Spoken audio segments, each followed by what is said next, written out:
আল্লাহ নবী সাল্লাল্লাহু আলাইহি সাল্লামের সরাসরি হাদিস, যে ব্যক্তি কবরের 3টা প্রশ্নের জবাব দিতে পারবে না, রাসূলুল্লাহ সাল্লাল্লাহু আলাইহি সাল্লাম বলেন আল্লাহ তাআলার পক্ষ থেকে তখন ফেরেশতাদের কাছে ঘোষণা আসবে, আফরিশুহু মিনান নার ওয়ালবাসুহু মিনান নার ওয়াফতাহু লাহু বাবান ইলান নার। আমার এই নাফরমান বান্দার কবরে জাহান্নামের বিছানা বিছিয়ে দাও, জাহান্নামের পোশাক পরিয়ে দাও, আর জাহান্নাম বরাবর তার জন্য কবর থেকে দরজা খুলে দাও। ফেরেশতারা যখন এই কার্যক্রমটা শেষ করবে, প্রথম জাহান্নামের বিছানা বিছায় দিছে, পোশাক পরায় দিছে, জাহান্নাম বরাবর দরজা খুলে দিছে, আল্লাহর নবী সাল্লাল্লাহু আলাইহি ওয়াসাল্লাম বলেন একজন ফেরেশতা এসে তখন ফায়ুদরাবু লাহু বিমিতরাকাতিম মিন হাদিদিন, নবীজি সাল্লাল্লাহু আলাইহি সাল্লাম বলেন তখন একটা লোহার হাতুড়ি, লোহার গুর্জ, লোহার হাতুড়ি দিয়ে একজন ফেরেশতা তাকে একটা আঘাত করবে। কি আঘাত, কোথায় আঘাত করবে? সরাসরি হাদিসের শব্দ, বরবাতান বাইনা উজনাইহি, তার 2 কান বরাবর একটা আঘাত করবে। রাসূলুল্লাহ সাল্লাল্লাহু আলাইহি সাল্লাম বলেন ফায়াসিহু সাইহাতান, ওই নাফরমান তখন এত জোরে চিৎকার করবে, ইয়াসমাউহা মান ইয়ালিহি ইল্লা সাকালাইন, মানুষ এবং জিন ব্যতীত আল্লাহর সমস্ত সৃষ্টি ওই বেঈমানের চিৎকার শুনতে পায়। এই কবরের আযাব। ছেলেরা আমার, দোস্ত আমার, বাপ আমার, বন্ধু আমার, আপনি হাসলেও কবরে যাইতে হবে, কাঁদলেও কবরে যাইতে হবে। রাজপ্রাসাদের ওই অট্টালিকাতে যে থাকে সেও একদিন মরে যাবে, জীর্ণ কুঠিরে কুড়ে ঘরে যে থাকে সেও মরে যাবে। জীবনে যে কোনোদিন সুখ দেখে নাই, দুঃখের সাগরে তারও মৃত্যু হবে। জীবনে যে কোনোদিন দুঃখ দেখে নাই, সুখের সাগরে ভাসছিল, তারও মৃত্যু হবে, সেও মরে যাবে। কবর নিশ্চিত, কবর নিশ্চিত। আমিন ওয়ারাইহিম বারযাখুন ইলা ইয়াউমি ইউবআসুন। আল্লাহ তাআলা মৃত ব্যক্তিকে বলবে, বান্দা, কোরআন শরীফের আয়াত, এখন থেকে নিয়ে ইসরাফিলের ফুঁতে হাসরের ময়দানে উঠানো পর্যন্ত বারযাখ মানে কবরের জীবনে পড়ে থাকো। ভেবে দেখেন, ভেবে দেখেন, শুধু 1 মিনিট আমিও ভাবি, আপনিও ভাবেন। হাদিসের মধ্যে আছে মা বাইনান নাফখাতাইন 40, ইসরাফিল প্রথম ফু দিলে জমিনের সবকিছু মাটির নিচে চলে যাবে, দ্বিতীয় ফু দিলে মাটির নিচ থেকে আবার সবাই উঠে হাসরের ময়দানে দাঁড়াবে। তো নবীজি সাল্লাল্লাহু আলাইহি সাল্লাম বলছে এই 2 ফুঁয়ের মাঝখানে ব্যবধান হবে 40। তো মুহাদ্দিসিনে কেরাম, ওলামায়ে কেরাম বলেন কেউ কেউ এই 2 ফুঁয়ের মাঝখানে ব্যবধান হতে পারে 40,000 বছর। তাহলে ধরে নেন সর্বশেষ যেই লোকটা কবরে গেছে, যদি তার কবরে আযাব হয় তাহলে তার কবরের আযাব ভোগ করতে হবে 40,000 বছর। এবার বলেন তো এখন যারা মরতেছে, এবার বলেন তো রাসূলুল্লাহ সাল্লাল্লাহু আলাইহি সাল্লামের জামানায় যারা মারা গেছে, এবার আরো পিছনে যান ইব্রাহিম আলাইহিস সালামের জামানায় যারা মারা গেছে, এবার আরো পিছনে যান নূহ আলাইহিস সালামের জামানায় যেই অবিশ্বাসী বেঈমানগুলো মারা গেছে, তারা আজকে কত বছর যাবত কবরে আযাব ভোগ করতেছে। বুঝছেননি আমার কথাটা? হ্যাঁ, কোরআন শরীফে আছে ওমান আ'রাযা আন যিকরি ফাইন্না লাহু মাঈশাতান যানকা ওয়া নাহশুরুহু ইয়াওমাল কিয়ামাতি আ'মা। আল্লাহ বলেন আমার স্মরণ থেকে যে মুখ ফিরায় নিল, আমার বন্দিগি, আমার ইবাদত, আমার হুকুম পালন, আমি তার জীবন করে দেব সংকীর্ণ এবং তার হাসরের ময়দানে উঠাবো অন্ধ। এই জীবন সংকীর্ণ করার একাধিক তাফসির, এর মধ্যে একটা তাফসির হলো এইটা যে আল্লাহ জীবন সংকীর্ণ করে দিবে মানে তার কবরের মধ্যে তার কবরটাকে একেবারে সংকীর্ণ করে দিবে। আল্লাহ রসুল বলছে নাফরমানের কবর রাইখা যখন ফেরেশতা চলে যাবে, কবর ডান পাশের মাটি তারে একটা চাপ দিবে বাম দিকে, বাম দিকের মাটি এক ডান দিকে, আল্লাহর কসম ডান পাশের হাড্ডি পাঁজর ভাঙ্গা ডান দিকে বাম দিকে চলে যাবে, বাম দিকের হাড্ডি পাঁজর ভাঙ্গা। রাসূলুল্লাহ সাল্লাল্লাহু আলাইহি ওয়াসাল্লাম বলছে বন্ধু দেখেন হাত্তা তাখতালিফা আদলাউহু, এই 2 আঙ্গুল যেভাবে এভাবে একটাটার ভিতরে ঢুকে গেছে, খোদার কসম ডান পাশের হাড্ডি পাঁজর বাম পাশের হাড্ডি পাঁজর এইভাবে একটার ভিতরে ঢুকে যায়। এটার অর্থ এটা।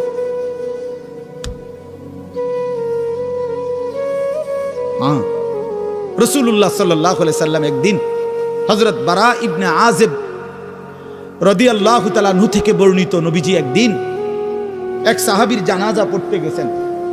জানাজা পড়তে গিয়ে খালি কবরের সামনে কিছুক্ষণ দাঁড়াইছেন। তখনও ওনারে কবরে রাখে নাই, জানাজাও পড়ায় নাই। নবীজি আগে গিয়া কবরটার সামনে দাঁড়াইছে। হযরত বারা ইবনে আযিব বলেন, আমরা নবীজির সাথে ছিলাম। আল্লাহর নবী সাল্লাল্লাহু আলাইহি সাল্লাম কবরের খালি এই কবরে দেখা অঝরে কাঁদতে শুরু করছে। আমরা সবাই সাহাবীরা নবীজির সাথে কাঁদতে শুরু করলাম। অনেকক্ষণ কাঁইদা নবীজি চোখের পানি মুইছা আজীব কথা বলছে নবী। রাসূলুল্লাহ সাল্লাল্লাহু আলাইহি সাল্লাম সাহাবীদেরকে লক্ষ্য করে বলছে, ইয়া ইখওয়ানি লিমিসলি হাদা ফাআইদ্দু, আমার বন্ধুরা, আমার সাথীরা, এই কবরে যাওয়ার জন্য তোমরাও রেডি হও। ফাআইদ্দু, তোমরাও প্রস্তুতি নাও।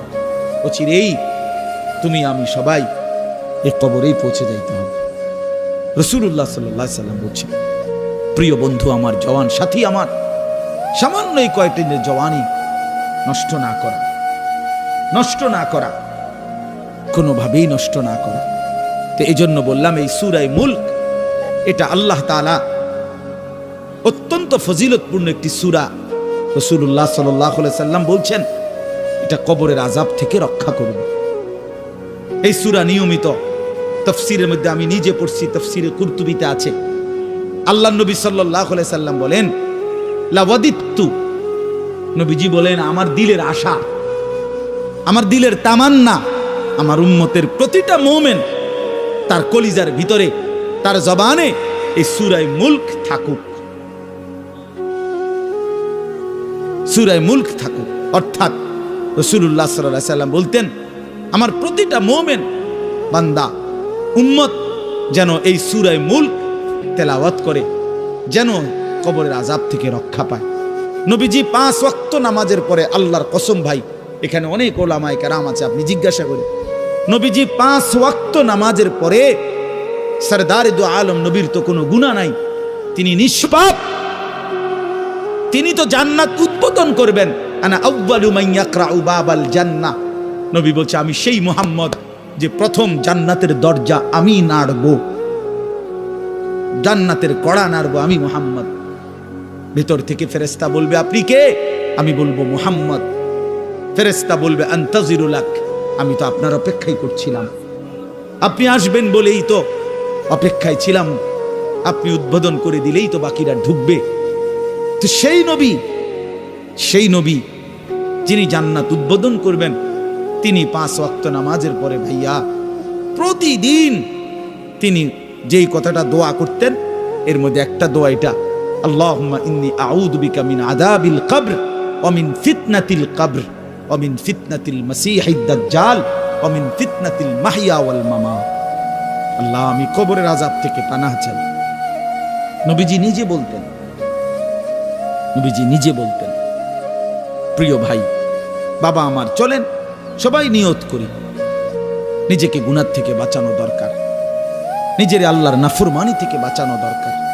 আল্লাহ তাআলা বলেন, ইন্নাল্লাযীনা ইয়াখশাউনা রাব্বাহুম বিল গায়ব, আমি আল্লাহকে না দেখে, আমার কথাগুলো আখিরাত সম্পর্কিত, এগুলোকে না দেখে যারা আমি আল্লাহকে ভয় করে, আখিরাতকে ভয় করে, জাহান্নামকে ভয় করে, কবরকে ভয় করে, আল্লাহ বলেন, তাফসীরের মধ্যে লিখছে, ভয় করে মানে হলো গুনাহ বর্জন করে। কোন ব্যক্তি আল্লাহকে ভয় করে, খোদার কসম, এই কথার অর্থ হলো গুনাহ ছেড়ে দেয়। যে গুনাহ ছেড়ে দেয় সে আল্লাহকে ভয় করে, যে আল্লাহকে ভয় করে সে গুনাহ ছেড়ে দেয়। কোন নাফরমান আল্লাহকে ভয় করে না, আল্লাহকে ভয় করলে গুনাহ করতে পারে না। বুঝেন নাই বাংলা কথাটা? এটা কাগজের এই পিঠ ও পিঠ, কাগজের এই পিঠ ওই পিঠ। এই পিঠে যদি লেখা আছে আল্লাহর ভয়, তো ওই পিঠে লেখা থাকবে গুনাহ বর্জন। যে গুনাহ ছেড়ে দেয় সে অটোমেটিকলি আল্লাহকে ভয় করে, যে আল্লাহকে ভয় করে সে গুনাহ বর্জন করে। এজন্য তাকওয়ার অর্থ আল্লাহর ভয়, এটার প্রথম অর্থ হইল গুনাহ বর্জন। মান খাশিয়ার রহমান, আল্লাহকে ভয়, এটার প্রথম অর্থ গুনাহ বর্জন, গুনাহ বর্জন। আমার শায়েখ আল্লামা মুফতি মুশতাকুন নবী সাহেব সব সময় চিল্লায় মাহফিলে, অনেক সময় আহাজারি করে বলে যে বাপ গুনাহ আগুন, গুনাহ আগুন, গুনাহ আগুন। প্রতিটা গুনার পিঠে, ওই পিঠে আগুন আছে। নারীর প্রতিটা বেপর্দা দৃশ্যের মধ্যে খোদার কসম আগুন জ্বলে। ওই সিনেমার নর্তকীর শরীরে আগুন জ্বলে, ওই নায়িকার শরীরে আগুন জ্বলে, মোবাইলের ওই অস্থির ছবির মধ্যে আগুন জ্বলে, মদের আড্ডায় আগুন জ্বলে, জুয়ার আড্ডায় আগুন জ্বলে, সুদের টাকায় আগুন জ্বলে, ঘুষের টাকায় আগুন জ্বলে, বেপর্দা নারীর শরীরে আগুন জ্বলে। ওইটা রূপ না, ওইটা আগুন, ওইটা জাহান্নাম, ওইটা জাহান্নাম। আল্লাহ তাআলা বলেন ইন্নাল্লাযীনা ইয়াখশাউনা রাব্বাহুম বিল গায়ব। আল্লাহ তাআলা বলেন আমার যেই বান্দারা আমার আখিরাত, আমার জাহান্নাম, আমার পরকাল, আমার কবর, এই কথাগুলোকে ভয় করে, আমি আল্লাহকে ভয় করে, না দেখে আল্লাহ বলেন আমি ওয়াদা দিলাম লাহুম মাগফিরাতুন ওয়া আজরুন কাবীর, আমি তাদের পেছনের সব গুনাহ মাফ করে দেব আর আমার সবচেয়ে বড় পুরস্কার জান্নাত দিয়ে দেব। এরপরে আল্লাহ বলেন ওয়া আসিররু কাওলাকুম আবিজহারু বিহি ইন্নাহু আলিমুম বিজাতিস সুদূর। মানুষের তিনটা অবস্থা কথার ক্ষেত্রে, মানুষ তার অভিব্যক্তির ক্ষেত্রে তিনটা অবস্থা হয়। মানুষ কখনো জোরে কথা বলে, মানুষ কখনো আস্তে কথা বলে গোপনে, আর কখনো মানুষ অন্তরে জল্পনা কল্পনা করে, ঠিক না? এই তিনটাই অবস্থা, তিনটাই অবস্থা। তো আল্লাহ তাআলা বলেন, এনে একটা ছোট্ট তাফসীরের মধ্যে আছে, মক্কার কুরাইশরা, কাফেররা নবীজির বিরুদ্ধে দিবানিশি ষড়যন্ত্র করত, বুঝছেন? তো ষড়যন্ত্র করতে বইলে মাঝে মধ্যে এই বেকুবরা বইলে কইতো আস্তে কো, আস্তে, এই আস্তে কো বেটা, আসিররু, আস্তে কথা বলো, কাই লা ইয়াসমা রাব্বা মুহাম্মদ, মুহাম্মদের খোদা যেন শুনতে না পায়। শুনলে কি অসুবিধা হইব? হেরাই বলতো শুনলে জিবরাইলের কাছে কইয়ে দিব, হে আবার মুহাম্মদের কাছে এসে কইবে, একবারে ফেঁসে পড়বে। হ্যাঁ, তাফসীরের মধ্যে আছে। আল্লাহ তাআলা বলেন হায় হায় রে বেওকুফ, কি বললি, কি ভাবলি, আল্লাহরই চিনলি না, আল্লাহকেই চিনলি। হ্যাঁ, অনেক নওজোয়ান হ্যাঁ বেচারা ইয়ারফোন লাগাইলে মনে করে কেউ শোনে না, না ইয়ারফোন লাগাইলেছে আর কি, বুঝেন না? কানের মধ্যে দুইটা বল্টু লাগাইছে, খালাস, আর তো দুনিয়ার কেউ শুনে না। আরে না ফরমান, দুনিয়া কেউ শুনে না সেটা তো কথা না, আর শাজিমের মালিক তো শুনে। ওয়া আসিররু কাওলাকুম আবিজহারু বিহি, রব্বুল আলামিন বলেন তোমরা যদি আস্তে কথা বলো, আবিজহারু বিহি, যদি জোরেও কথা বলো, ইন্নাহু আলিমুম বিদাতিস সুদূর। আল্লাহ বলে শুধু এই দুইটা না বান্দা, আস্তে বলো, জোরে বলো, অথবা অন্তরের ভিতরে যা লুকায়িত করো, আমি আল্লাহ সবটাই পুরাপুরি জানি। এরপরে শেষ অসাধারণ একটা যুক্তি আল্লাহ দেখাইছে, এই শেষ কথা আমার, আলা ইয়ালামু মান খালাক, আজীব কথা। আল্লাহ বলে আচ্ছা বান্দা, তোমার আমি একটা কথা জিজ্ঞাই, তুমি আমার কথাটার উত্তর দাও। এর কথা কি তুমি বুঝো না যে আলা ইয়ালামু মান খালাকা, যে সৃষ্টি করলো, যে বানাইলো, তিনি জানবে না, তিনি বুঝবে না, তিনি শুনবে না, এটা তুমি কেমনে ভাবলা? তুমি কও, তোমার বিবেকে কি কও? এতটি ভাত খাইয়া বুঝি এই কথাটা বুঝলা না? এতদিন দুনিয়ার থাইকে বুঝি এই কথাটা বুঝলা না? আলা ইয়ালামু মান খালাক, এই তৃতীয় আয়াত। আল্লাহ বলেন যিনি সৃষ্টি করলেন তিনি জানবে না? যে কোম্পানি এটা বানাইছে সে জানে না এখান দিয়ে কথা বলে না, এখান দিয়ে কথা বলে? কথা বলেন না কেন? তো যিনি সৃষ্টি করলেন আল্লাহ, আমরা কি করছি না করছি তিনি আমাদের কথা জানবেন না? কথা বলেন না, বলেন না, শুনেন তিনি? আল্লাহ শুনেন কিনা, দেখেন কিনা, জানেন কিনা? ওহুয়াল লতীফুল খবীর। আল্লাহ বলেন তিনি সূক্ষ্ম থেকে সূক্ষ্ম, বিন্দু থেকে বিন্দু সেটাও জানেন। খবীর, পুরা সৃষ্টির খবর একসাথে তিনি পূর্ণ রাখেন, পূর্ণ রাখেন। এজন্য দোস্ত আমার, রাত 2টা বাজে, নওজোয়ান মনে করছে চারিদিকে কেউ জেগে নাই, সবাই ঘুমায় গেছে, এজন্য সে মোবাইলের উলঙ্গ ছবি দেখছে। আল্লাহ ডাক দিয়া বলে আনিস আমি আছি, মালিক ডাক দিয়া বলে, আলাম ইয়ালাম বিআন্নাল্লাহা ইয়ারা, তুমি কি এই ভেবেছো তুমি জানো না বান্দা, আমি যে সারাক্ষণ তোমাকে দেখি।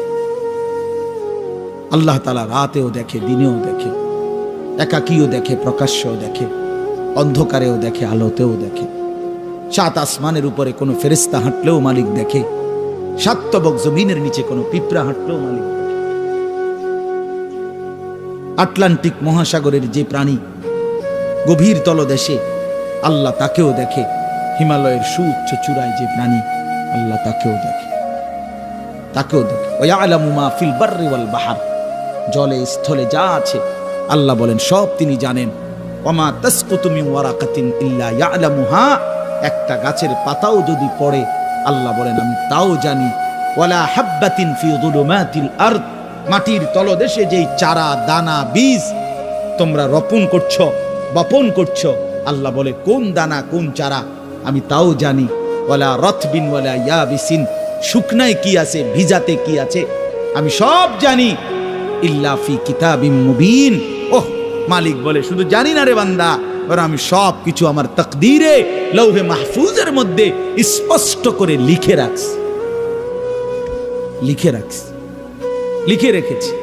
অতএব বাপ আমার, বন্ধু আমার, দয়া করে মেহেরবানি করে এই মাহফিলগুলো আসলে আপনাদের কাছে কোনো 23 বছরের পুরা ইসলাম বুঝানো, একদিনে 1 ঘন্টা, এটা না। অর্থ হলো বিবেকটা জাগানো, অনুভূতিটা একটু জাগানো, ঠিক না? একটু যেন মানসিকতাটা বাড়ে, একটু মানসিকতাটা যেন পারে। দুনিয়া ভুলেন, আখেরাত ফিকির করে, আখেরাতের ফিকির করে। যুবক ভাই নিজের ক্ষতি করেন না, নওজোয়ান ভাই নিজের ক্ষতি করেন। আল্লাহর ওয়াস্তে ভাইয়া, চরিত্রহীনতার এই জিন্দেগি সুখ দেয় না। কোনো পাপী সুখে নাই, কোনো হারামখোর, কোনো মদখোর, কোনো গাঁজাখোর, ফুট্টাখোর, বাবাখোর, ডাইলখোর, ইয়াবাখোর, একটা নাফরমান সুখে নাই। কোন বেপরদা নারী সুখে নাই। আমি চ্যালেঞ্জ করলাম, কোন হারামখোর, সুদখোর, গাঁজাখোর একটাও সুখে নাই। কোন নাফরমান সুখে থাকে না বন্ধু। সেজদাতে সুখ আছে, আল্লাহকে ডাকলে সুখ আছে, মালিকের সেজদায় সুখ আছে। এজন্য চলেন ইনশাআল্লাহ, নিয়ত করি আল্লাহকে ডাকবো ইনশাআল্লাহ। হারাম ছেড়ে দেই, আল্লাহর নাফরমানি ছেড়ে দেই। আল্লাহ আমাদের সবাইকে কবুল করে নেন। ফাজালাসা ফিহা ফাকাদ আওয়া ইলাল্লাহ, যে ব্যক্তি কোনো দ্বীনি মজলিসে ফাঁকা জায়গা দেখলো অতঃপর নিজে পূরণ করে বসলো, রাসূলুল্লাহ সাল্লাল্লাহু আলাইহি ওয়াসাল্লাম বলেন সে যেন আল্লাহ তাআলার ঠিকানায় পৌঁছে গেল। আল্লাহ তাআলা তাকে নিজের করে নিলেন, আল্লাহর ঠিকানায় গেল। এজন্য ফাঁকা জায়গা পূরণ করে বসা অনেক বড় নেকির একটা আমল। রাসূলুল্লাহ সাল্লাল্লাহু আলাইহি সাল্লামের মজলিসে একবার এরকম কেউ একজন বা দুইজন নবীজি আল্লাহর কথা বলতেছিলেন, তো দাঁড়ায়া আবার সাথে সাথে চলে গেছে পিছন থেকে। তো রাসূলুল্লাহ সাল্লাল্লাহু আলাইহি সাল্লাম বললেন, মান আ'রাযা আনিল্লাহ ফাল্লাহু আ'রাযা মিনহু, যে আল্লাহর থেকে মুখ ফিরায় নিল তো আল্লাহ তাআলাও তার থেকে মুখ ফিরায় নিলেন। এজন্য দ্বীনি মজলিসের ক্ষেত্রে এটা বহুতই গুরুত্বপূর্ণ যে শতভাগ আদব, ছোট হোক মজলিস, 2 জন শুনুক আর 5 জন শুনুক, এটা কোনো বিষয় না। কোরআন সুন্নাহর এই ইলমের সাথে আদব জরুরি। এটা আমাদের যুগ যুগ ধরে ঐতিহ্য যে কোরআন সুন্নাহর ইলমের সাথে শতভাগ আদব, আখলাক, আন্তরিকতা, আগ্রহ, মনোযোগ জরুরি। এটা বহুতই গুরুত্বপূর্ণ। রাসূলুল্লাহ সাল্লাল্লাহু আলাইহি ওয়াসাল্লাম বলেন, আল্লামানি রব্বি ফাআহসানা তা'লিমি ওয়া আদ্দাবানি রব্বি ফাআহসানা তা'দীবি। নবীজি সাল্লাল্লাহু আলাইহি সাল্লাম বলেন যে আল্লাহ তাআলা আমাকে সর্বোত্তম ইলম শিখিয়েছেন এবং আল্লাহ তাআলাই আমাকে সর্বোত্তম আদব শিখিয়েছেন। বলে ইলম এবং আদব একসাথে রাসূলুল্লাহ সাল্লাল্লাহু আলাইহি সাল্লাম বলেছেন। এই জন্য দেখবেন আমাদের মাদ্রাসাগুলোতে যুগ যুগ ধরে আমরা 6 বছরের